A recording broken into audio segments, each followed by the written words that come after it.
ये बात है 2024 की। मैं और मेरा दोस्त रवि एक छोटे से शहर में रूम रेंट पर लेके रहते थे। रूम सस्ता था पर लेकिन थोड़ा अजीब था। घर का एक रूम था जो मतलब कि बंद रहता था। जो जिसने हमको रूम दिया था वो कहता था कि इस रूम को खोलना मत, और उस रूम की हमको चाबी भी नहीं दी थी, पर था वो हमारे मतलब रूम के जो हमारा घर था उसके अंदर ही। फिर सब कुछ नॉर्मल था पहले, पर फिर एक रात लगभग 2:30 बजे के करीब मेरी आंख अचानक से खुल गई। मुझे लगा जैसे किसी ने धीरे से दरवाजा खटखटाया हो। मैंने रवि को जगाया, भाई सुना तूने कुछ? रवि बोला, चुप हो जा, ऐसी हवा चल रही होगी तो उससे गेट हो रहा होगा। कभी कभी हवा से हो जाता है। पर फिर भी दोबारा आवाज आने लगी, कोई डोर को नॉक कर रहा है। इस बार सीधा बंद रूम के अंदर से, मतलब जो बंद रूम था उसके अंदर से आने लगी। पहले तो लगा था कि गेट से आ रही है, लेकिन फिर उसके बाद लगने लगा कि उसी बंद कमरे से आ रही है।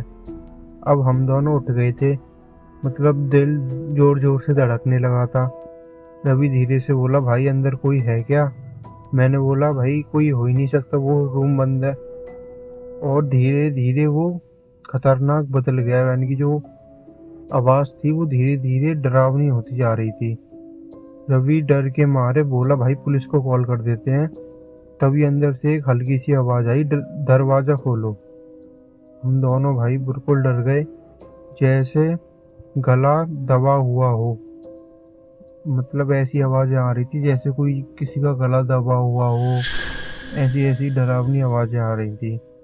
और सिचुएशन और भी ज्यादा स्कैरी हो गई थी, क्योंकि हमें पता था वो रूम सालों से बंद है। तभी अचानक दरवाजा हिलना शुरू हो गया, जैसे कोई पूरी तरह ताकत से अंदर से धक्का मार रहा हो।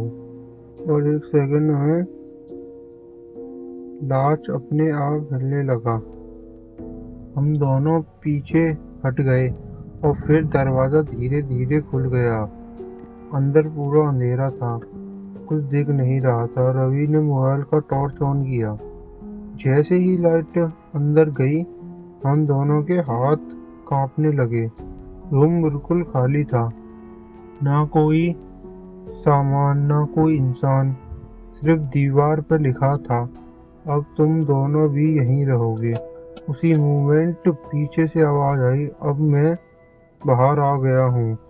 हम धीरे से मुड़ के देखने हमने देखा पीछे धीरे मुड़कर, पर वहाँ कोई नहीं था। सिर्फ हमारे रूम का दरवाजा अंदर से बंद हो चुका था। उस रात के बाद रवि कभी नहीं मिला, और मैं आज भी उस घर में अकेला रहता हूँ। पर अब वो बंद रूम कभी बंद नहीं होता, क्योंकि अब अंदर कोई और रहता है।